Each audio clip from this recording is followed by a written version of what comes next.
आज के इस कार्यक्रम की अध्यक्षता कर रहे आदरणीय अध्यक्ष मंडल के साथी और यहाँ पर उपस्थित तमाम बुद्धिजीवी साथियों, माताओं, बहनों और सम्मानित नौजवान दोस्तों, आज आपके खिरिया बाग के आंदोलन के धरना स्थल पर महामानव बोधिसत्व बाबा साहब डॉक्टर भीमराव अंबेडकर की जयंती पर आप इकट्ठा हैं, चर्चा कर रहे हैं। शाम का दबाव नहीं है और कुछ लोग इसलिए नहीं आए कि सामूहिक वाला कार्यक्रम बहुत मजेदार है। और ये चीजें अगर हैं तो जाहिर सी बात है कि बाबा साहब की जो जयंती है उसको कम लोग अच्छे से मना रहे हैं, और जो लोग अभी आए हैं यही थोड़ा अलग है और उनसे ज्यादा अच्छे हैं। जो शाम को आएंगे वो थोड़ा कम अच्छे होंगे, हो सकता है बाद में वो भी अच्छे हो जाए। और अभी जो हम बातचीत कर रहे हैं ये ज्यादा महत्वपूर्ण है। 6 का 7 भी बन सकता है। 6 की बाउंड्री जो बताई जा रही है, आयोजक मंडलों पर भी प्रेशर है, वो आपकी वजह से। यह अप्रैल का महीना जयंतियों का महीना है। पूरे देश में अलग अलग ढंग से जयंतियां मनाई जा रही हैं।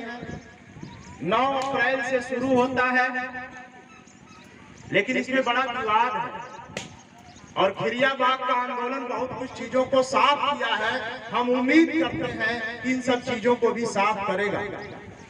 9 अप्रैल को महापंडित राहुल सांकृत्यायन की भी जयंती मनाई गई, जो इसी देश में, इसी जिले में पैदा हुआ। ये सौभाग्य है हमारा कि आजमगढ़ में राहुल सांकृत्यायन पैदा हुए थे। चक्रपानपुर जो मेडिकल कॉलेज है उसके बगल में उनका गांव है कनैला, और रानी के सराय बंदहा उनका ननिहाल था जहाँ पर पैदा हुए थे। और वो पूरी दुनिया घूमे और बाबा साहब से बहुत पहले 1936 में उन्होंने बौद्ध धर्म की दीक्षा लिया था और बुद्ध धर्म पर ढेर सारी किताबें लिखे। और तिब्बत से घूम करके जब आए तो घोड़े और खच्चरों पर लाद करके तथागत बुद्ध की तमाम उन किताबों को ले आए जो भारत में उपलब्ध नहीं थी।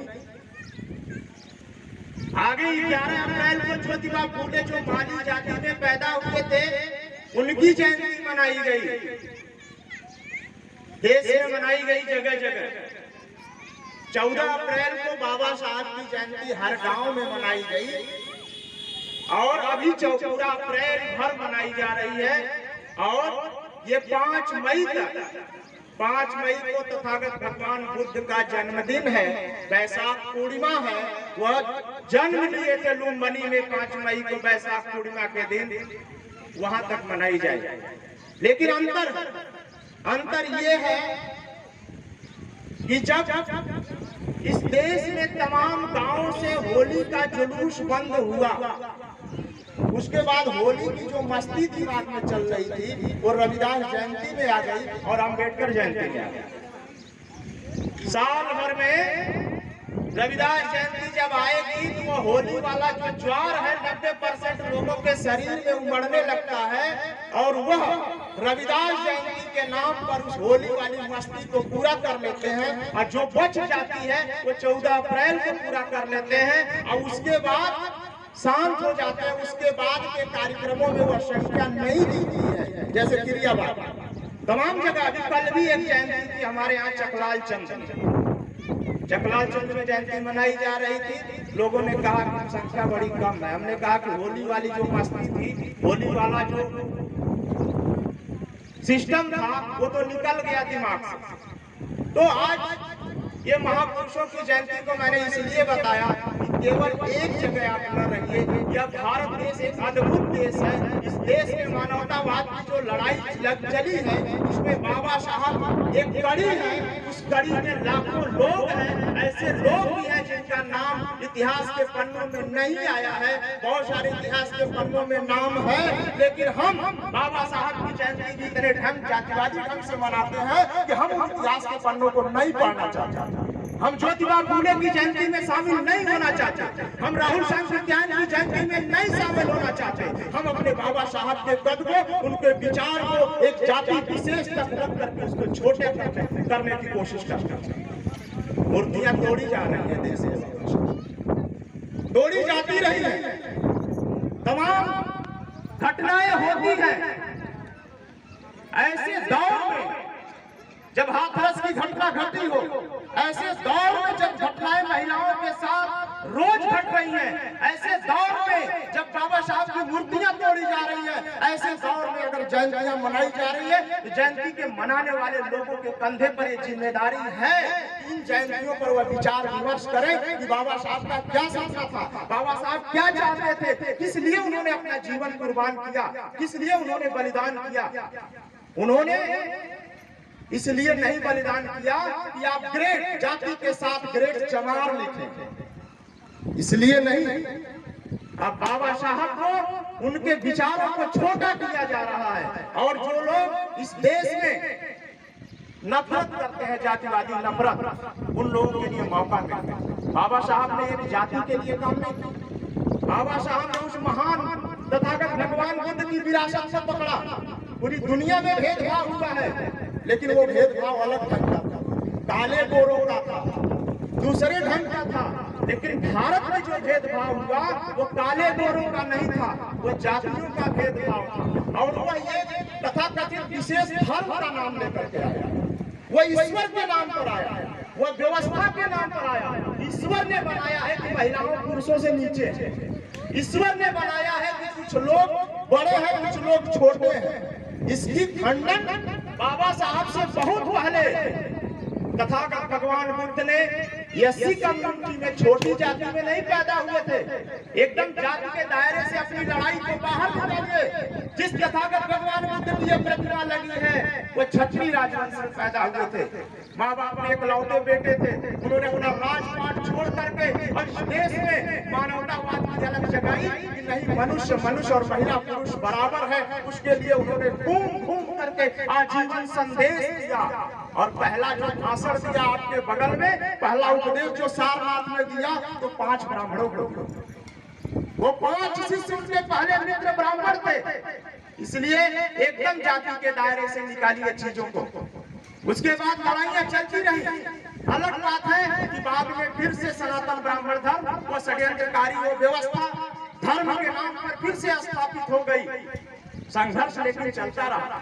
बाद में ज्योतिबा फूले आते हैं। वही बुद्ध का जो विचार था, मानवतावादी विचार, वह कबीर के रूप में आया, वह गुरु नानक के रूप में आया। क्या गुरु नानक की जयंती आप मनाते हैं? इसलिए नहीं मनाते हैं कि वो पंजाबी थे। तो आप बाबा साहब के मिशन से कहाँ आदमी, आप विचारों के कहाँ आदमी? आप तो इसलिए मनाते हैं, हम तो इसलिए मनाते हैं कि रविदास चमार जाति में पैदा हुए थे और बाबा साहब महार जाति में पैदा हुए।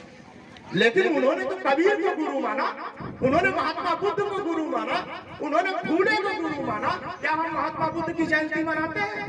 फूले की जयंती मनाते हैं? नहीं मनाते। हम कबीर की जयंती मनाते हैं।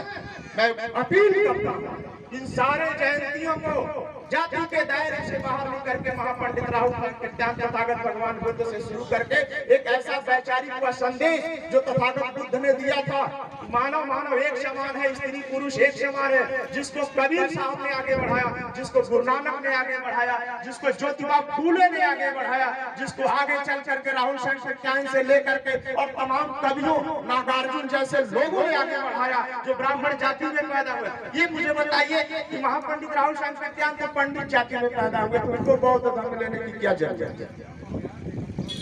क्या जरूरत? ये सवाल घर लेकर के जाइएगा। महाकवि नागार्जुन भी ब्राह्मण जाति में पैदा हुए थे, उनको बौद्ध धर्म लेने की क्या जरूरत है? क्या जरूरत थी? सवाल को जोड़िएगा, मैं जवाब नहीं दूंगा। मैं बस इतना कहना चाहता हूँ कि बाबा साहब का जो विचार था, जाति मुक्त मानवतावादी समाज बनाना, वो चाहते थे कि हिंदू जो सनातन धर्म है वो सुधर जाए। उसके लिए उन्होंने कालाराम मंदिर का आंदोलन किया, महान तालाब का आंदोलन किया, उनके हाथ पैर टूटे, उनके साथियों को चोटें आई, तब उन्होंने लिखा, क्या लिखा? मैं अपने को संतुष्ट समझूंगा कि अगर मैं हिंदुओं को ये एहसास करा सका कि वे भारत के बीमार लोग हैं और उनकी यह बीमारी दूसरे भारतीयों की भी, और उनकी यह बीमारी उच्च भारतीयों की खुशी एवं स्वास्थ्य के लिए खतरा बन सकती है, पूरे भारतीयों की खुशी एवं स्वास्थ्य के लिए खतरा बन सकती है। उन्होंने कहा कि यहाँ पर मानसिक बीमार, मजहब के नाम पर, ईश्वर के नाम पर पूरा देश मानसिक बीमार है, और इस तरीके की मानसिक बीमारी है कि महिला पुरुष को बराबर नहीं समझता, इंसान इंसान को बराबर नहीं समझता। इसलिए उन्होंने कोशिश किया हिंदू कोड बिल वो लाए तो केवल छोटी जातियों की महिलाओं के लिए नहीं लाए, वो तो पूरे भारत के सभी समाज की महिलाओं के लिए लाए। उन्होंने एक जाति के लिए, कुछ जातियों के लिए काम नहीं किया, क्योंकि जातिवाद की समस्या, महिला पुरुष की गैर बराबरी की समस्या इस देश की समस्या, उन्होंने इस देश के लिए काम किया। और सभी देश को, जो भी देशभक्त हैं, जो देश को अच्छा बनाना चाहते हैं, वो उनके लिए बाबा साहब उनके नायक हैं। जाति की समस्या हमारी नहीं है, इस देश के सभी जाति जो तथाकथित उच्च जातियां हैं, उनकी भी समस्या। अगर वो सामाजिक है, अगर वह देशभक्त है, तो उनकी जिम्मेदारी भी बनती है इस देश की बीमारी को समाप्त करें। सभी जातियों के दिमागों में जो ये बीमारी बैठी हुई है, उसको समाज करें, तभी वो सामाजिक कहे जाए, तभी वो देशभक्त कहे जाए, क्योंकि देश लोगों से बनता है। अगर किसी देश में जाति की बीमारी है, अगर महिला पुरुष के भेदभाव की बीमारी है, जाति उत्पीड़न की बीमारी है, उस देश में रहने वाले लोग देशद्रोही हैं। बाबा साहब ने यही कहा कि भारत में राष्ट्रवाद की परिकल्पना तब तक साकार नहीं हो सकती, भारत में लोकतंत्र तब तक नहीं साकार हो सकता जब तक जातियां कायम हैं, क्योंकि जातियां रहेंगी तो लोकतंत्र का जो आदर्श है, समता स्वतंत्रता बंधुत्व, लोकतंत्र के 3 नारे हैं, समता स्वतंत्रता बंधुत्व। ये बताइए, जब तक कोई आदमी समझेगा कि हम ये जाति के हैं, तो दूसरे जाति को क्यों बराबर समझे? वो लोकतंत्रवादी है, वो इस देश का देशभक्त है, वो सामाजिक भी नहीं है।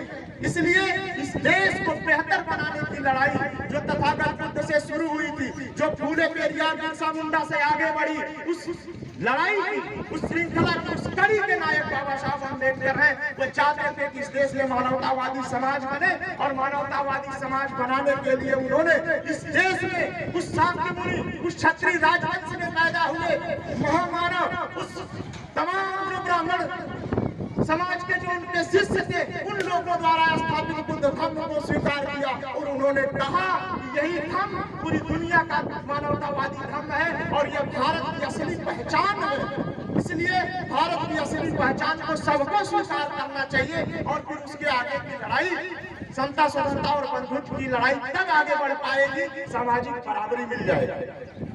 मजहबी आधार पर जो सामाजिक गैर बराबरी है, जो लोगों का दिमाग गैर बराबरी का शिकार है, वो मजहबी आधार पर अगर बाहर निकलते हैं, अगर इस सामंतवादी, भारतीय सामंतवादी ब्राह्मणवादी मानसिकता से बाहर निकलते हैं, तभी वो लोकतंत्रवादी हो सकते हैं, तभी वो समाजवादी हो सकते हैं, तभी वो किसी प्रकार के वादी हो सकते हैं। जब तक वो नहीं निकलते हैं, तब तक वो कहीं न कहीं, अगर वो एक आदमी परिवार का निकल गया, खूब बढ़िया भाषण दे रहा है, और पूरा परिवार अगर वो सनातनी है, तो वो कैसे जो है समतामूलक हो सकता है?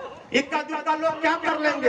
इसलिए उन्होंने पहला कदम बुद्ध का उठाया कि हमें इस देश में तथागत बुद्ध के मानवतावाद को स्थापित करना है। वो एक धर्म नहीं है, वो मानवतावादी जीवन शैली है, उसको अपनाया। और आगे उन्होंने कहा आर्थिक गैर बराबरी कैसे खत्म होगी। महाराष्ट्र में मजदूर अधिवेशन के अध्यक्षीय भाषण जब उन्होंने दिया, तब उन्होंने कहा कि मजदूरों का राज स्थापित होना जरूरी है। इस देश के 2 दुश्मन हैं, पहला ब्राह्मणवाद, दूसरा पूंजीवाद। ब्राह्मणवाद से आप निपट लेंगे, लेकिन पूंजीवाद से तब निपटेंगे जब सभी जातियों के मजदूर, किसान, कमाने खाने वाले लोग इस देश के पूंजीपति राज के खिलाफ लड़ाई छेड़ेंगे। आज तो अडानी पूंजीपति राज के रूप में अडानी मोदी के सर पर चढ़कर बोल रहा। आज आप लड़ाई लड़ रहे हैं कि हमारी जमीन अडानी अंबानी को बेच दी जाएगी। इसी खतरे को बाबा साहब ने मुंबई के मजदूर अधिवेशन में कहा था कि इस देश के दो दुश्मन हैं, एक ब्राह्मणवाद, एक पूंजीवाद, एक मनुवाद, एक पूंजीवाद। तो ब्राह्मणवाद पूंजीवाद से आप लड़िए, आगे बढ़िए, जातिवाद को समाप्त कीजिए, लेकिन पूंजीवाद के खिलाफ अगर लड़ाई नहीं छेड़ते हैं, उसके लिए अगर शिक्षित नहीं होते हैं, उसके लिए भी अगर संगठित नहीं होते हैं, तो एक दलदल से निकल करके एक दूसरे दलदल में वहां पहुंचेंगे जहां दिन भर जागर पेरने के बाद, दिन भर फैक्ट्री में खटने के बाद भी आपकी जरूरतें पूरी नहीं होंगी। उस खतरे को बाबा साहब ने मुंबई के मजदूर मिलों में देखा था। हम मजदूर अधिवेशनों में जाकर के मजदूरों की दुर्दशा को देखा था। हमारे भाई जो मुंबई से लेकर के तमाम शहरों में उस मजदूर पूंजीवादी शोषण का शिकार हो रहे हैं, उसके शिकार आप भी हैं। उस शिकार से बचने के लिए बाबा साहब ने संविधान सभा ने एक मेमोरेंडम दिया। रमश्रीमार साहब ने कहा, बाबा साहब संविधान सभा में प्रारूप समिति के अध्यक्ष होने के बाद भी उन्होंने एक ज्ञापन दिया था। कितने लोगों को पता है? संविधान सभा के अध्यक्ष डॉक्टर राजेंद्र प्रसाद को बाबा साहब ने एक ज्ञापन दिया था और इस ज्ञापन में जो बातें लिखी गई हैं भारत के संविधान में इसको शामिल किया। लेकिन जब ज्ञापन राजेंद्र प्रसाद ने पेश किया तो संविधान सभा का जो बहुमत था, कौन बहुमत था? पूंजीवादी बहुमत। पूंजीपतियों के एजेंट बैठे हुए थे बड़े पैमाने पर, उन्होंने उस प्रस्ताव को अस्वीकार कर दिया। उस किताब के रूप में उस प्रस्ताव को, उस ज्ञापन को बाबा साहब ने राज्य और अल्पसंख्यक पुस्तक के रूप में छपवा करके पूरे देश में बांटा। मैं आपसे अपील करूंगा, उस राज्य और अल्पसंख्यक पुस्तक को पढ़िए। उसमें बाबा साहब ने कहा कि सभी उद्योगों का राष्ट्रीयकरण होना चाहिए, शिक्षा का पूरी तरह राष्ट्रीयकरण होना चाहिए और भूमि का पूरी तरह राष्ट्रीयकरण होना चाहिए। पूरी जमीन न किसी के पास 1 बिस्वा रहेगी, न 10 बीघा रहेगी, न 1 करोड़ 100 बीघा रहेगी। पूरी जमीन सरकार की होगी और सरकार खरीद कराएगी। उसमें हर जातियों के लोग मजदूर होंगे, हर जातियों के लिए कलरवर, कर्मचारी, मैनेजर होंगे। शायद ये व्यवस्था होती तो ये जातिवाद खत्म हो जाता। 2 पीढ़ी के बाद हमें याद नहीं रहता कि हमारे दादा किस पीढ़ी के थे, क्योंकि तब भाऊ साहब भी मजदूर हो जाते और मैनेजर हो जाते और चमार साहब भी मजदूर और मैनेजर हो जाते। लेकिन वो सब बाबा साहब का जो मेमोरेंडम था वापस कर दिया गया। उसके बाद अंतिम भाषण में बाबा साहब ने कहा कि मैं एक किराए का लेखक था। ये संविधान अच्छा है लेकिन उतना अच्छा नहीं है जितना अच्छा हम चाहते थे। तो राज्य और अल्पसंख्यक को पढ़िए और बाबा साहब की अधूरी लड़ाई जो समाजवाद की ओर ले जाती है, जो पूंजीपति वर्ग के राज के खात्मे की बात करती है, उस लड़ाई की ओर आगे बढ़िए और जाति मुक्त भारत के सपने को साकार कीजिए। और सपना ये साकार होगा तभी बाबा साहब की जयंती मनाने की सार्थकता होगी। अन्यथा नाच गा के घर चले जाएंगे, उसका कोई मतलब नहीं निकलेगा। अपने घर में पुस्तकें स्थापित कीजिए। मैं कहता हूँ ये जयंती मनाते आप लोगों को 20-25 साल हो गए होंगे, 10 साल हो गए। कितनी पुस्तकें आपने खरीदा? बाबा साहब की आपके घरों में कितनी पुस्तकें हैं?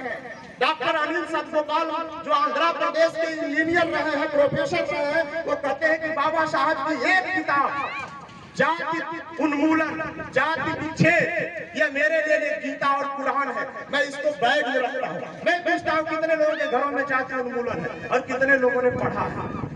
अगर नहीं है तो ऑनलाइन मंगा लीजिएगा, अपने बेटी बेटों परिवार के साथ बैठ के पढ़िएगा और पढ़ाइएगा।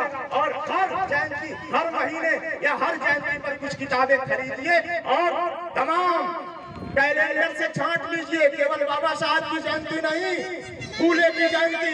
अभी 26 जून को साहू जी महाराज की जयंती है। साहू जी महाराज कुर्मी जाति में पैदा हुए थे, इसलिए कुर्मी लोग तो मनाएंगे, बकिया लोग नहीं मनाएंगे। साहू जी महाराज, अनिल सतगोपाल कहते हैं कि भारत में सबसे पहली और सबसे अच्छी शिक्षा नीति कोल्हापुर के स्टेट साहू जी महाराज ने दिया था। वह शिक्षा नीति अगर भारत सरकार में दम है तो लागू कर दे, लागू कर दे अगर दम है तो, और लागू करके देखे कि क्या रिजल्ट निकलता है। साथियों, मैं आप सबको एक बार मुझे बोलने का आप लोगों ने अवसर दिया, आप सबको धन्यवाद देते हुए, बधाई देते हुए यह उम्मीद करता हूँ कि इस बाबा साहब की फिरियाबाग में जो जयंती मनाई जा रही है इसकी सार्थकता निकलेगी। हम जाति उन्मूलन और जाति विनाश की लड़ाई में आगे बढ़ेंगे और इस देश में सरकारीकरण, फिरियाबाग का आंदोलन ऐसा फिर किसी को झेलना पड़े। इसलिए बाबा साहब का सपना जो सरकारीकरण था, सार्वजनिकरण था, यानी समाजवाद की ओर ले जाता है, मजदूर राज की ओर ले जाता है, उस लड़ाई में आगे बढ़ेंगे। और हर